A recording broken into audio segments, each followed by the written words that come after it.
Hey there Dev Squad, Virtus here and welcome back to my C++ Fundamentals series. Within today's video, we're going to be taking a look at control flow statements. Now this is essentially going to be an extension of my video that I did on loops, as control flow statements is something that we're going to be able to pair with loops to give us more control over how our application is going to be run using the code that we're writing. So without further ado, let's go ahead and move on to exactly what a control flow statement is. So like I said, control flow statements work primarily with loops, and they are going to give us more control over how those loops are going to run. We've got 3 different types of control flow statement that are all going to do different things, and all of these we're going to be showing you how you can utilize in this video. Those are continue, break, and return. Starting off with continue, which is essentially going to tell the compiler to go to the next iteration of the loop if there is one, otherwise it's just going to end the loop. Break is the next type of control flow statement that we've got, and this is essentially going to tell the compiler to get out of that loop. Now these break statements can also be found in switch statements, which we're going to be showing you later on in the series, but moving on, the next one is going to be our return statement. This return statement is essentially going to end the function entirely and move on to the next function if there is one. So now we know exactly what the control flow statements are, let's go ahead and move on to showing you how to using them, starting with continue. So continue can only be used within a loop, and like I said, is essentially going to tell the compiler to move on to the next iteration of the loop. What we're going to be doing is writing a simple continue statement within a loop to show you exactly how they work. So having said that, what we're going to do is go into our main function and we're going to write a simple loop. And this loop is essentially going to print a number onto the screen.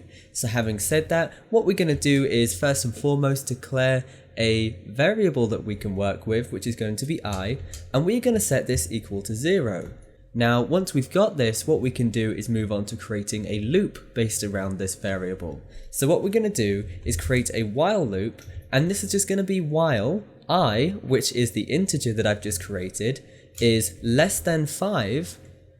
What we're going to do is run a little bit of code, and this code is just going to print the value of that integer onto the screen. Now by printing it onto the screen, we can see exactly how these different statements are going to work because we've got these numbers, so we know where it stops, we know where it finishes, and all of that good stuff.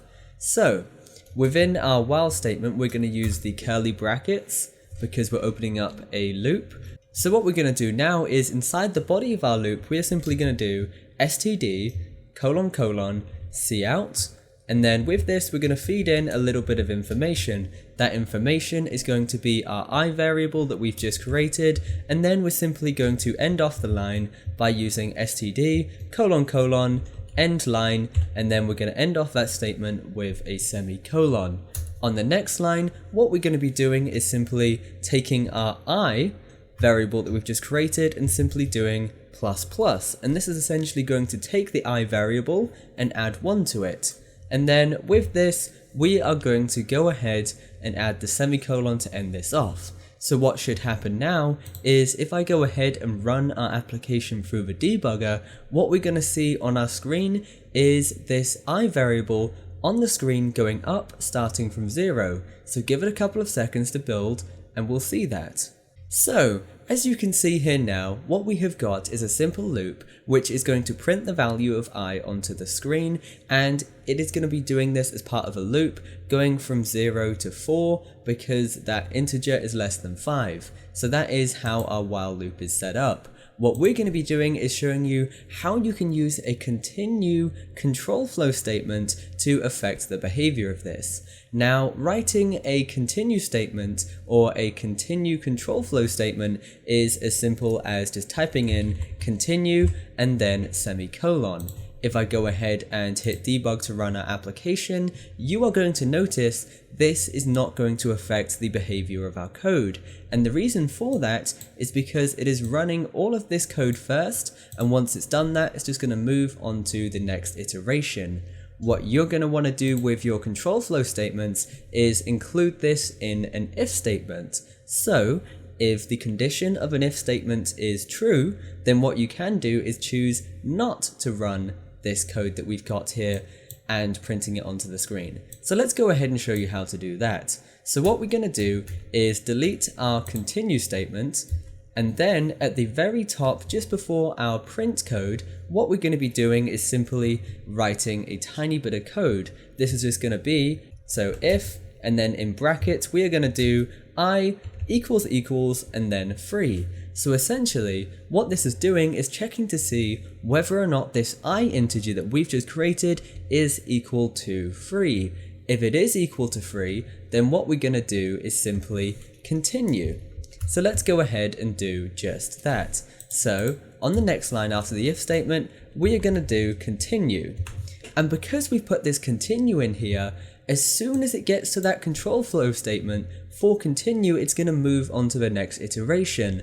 It is not going to get a chance to print onto the screen the value of I. So let's go ahead and check this out by hitting the local Windows debugger.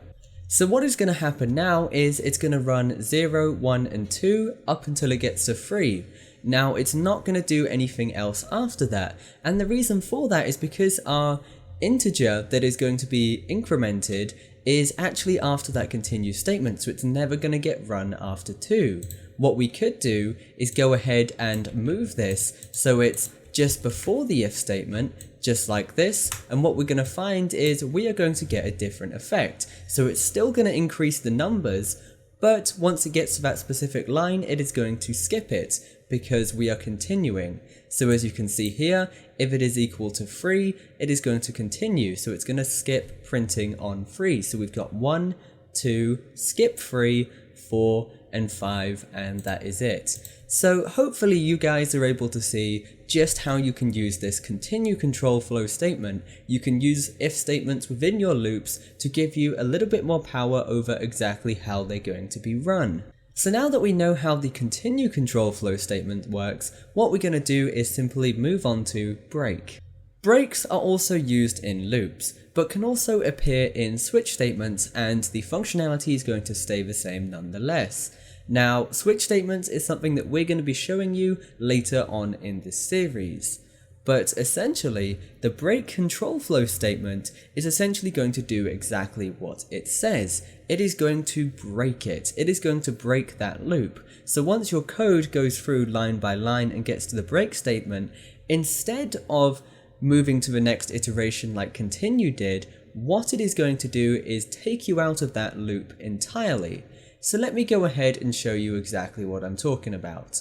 So with our code that we've got here, if I simply replace break, or if we replace continue with break, instead of skipping 3, what it's going to do is stop at 3. So what we're going to have is 0, 1, 2, and that is it. It is going to stop entirely. And what it's going to do is move into the next piece of code outside of that loop. Now, with the break statement, just like you could with the continue statement, you can use creative coding to control the exact flow of your loop. So now you should be able to use a mixture of continue and break to control exactly where your loops are going to stop, and you can use that in combination with an if statement to do that. So now we know how a continue and a break statement is going to work, we are going to move on to the return control flow statement. Moving on to return, return is going to get you out of the function entirely.